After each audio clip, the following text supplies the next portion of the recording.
शिकारी फासरे पड़ी गोड़ कटि जाइथिला बंचिबा पई संघर्ष करुथिला आशा।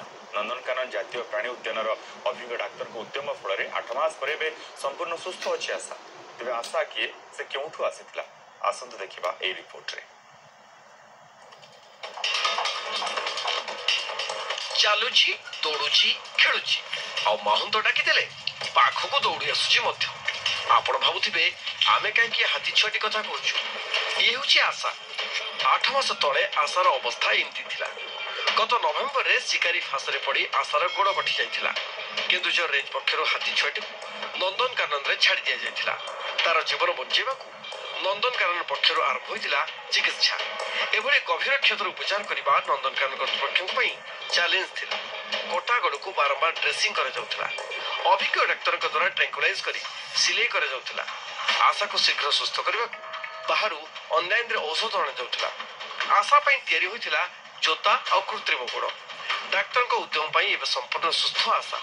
ओडिसा रे एबे चिकित्सा प्रथम एवं विरल बोली डाक्टर कहचंती।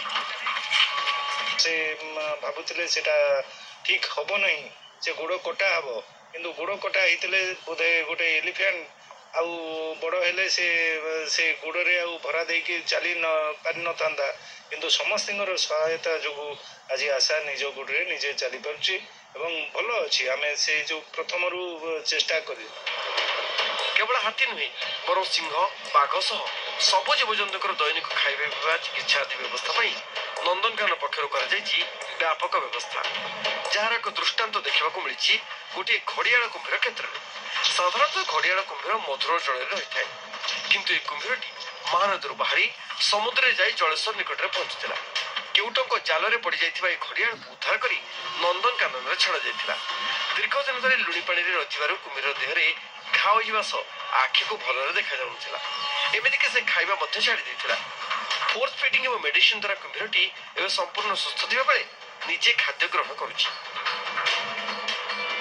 सेपटे नंदनकानन पूर्वरु टाइगर ब्रीडिंग सेंटर भाव सारा विश्व में ख्याति अर्जन करथिबा बेले एबे विभिन्न जीवजंतु विशेषकर आहत और गोठाछड़ा हाथीछुआंक वरदान साजिछि। जेहेतु से लुणी पानी रही आपन को प्रथम भी कही जेहेतु लुणी पानी से रही से मधुर जल देखा जाती मे भी से लुणी पानी जो आइदर झापसा देखा पारे कि कौन हो पारे किंतु बर्तमान से भल भाव संपूर्ण भल अच्छे आप वीडियो देखी पारे से निजे खाई पारे भल भाव जो जन्म से मृत्यु किंतु ए सबु परे मध्य प्रत्येकटी संघर्ष करुवा जीवन को आज बंचाई पारिछंती नंदनकानन कर्तृपक्ष जहाँ एवं सारा भारत में सृष्टि करिछि बड़ उदाहरण। भुवनेश्वर सुनील कुमार नायक, न्यूज़ 7।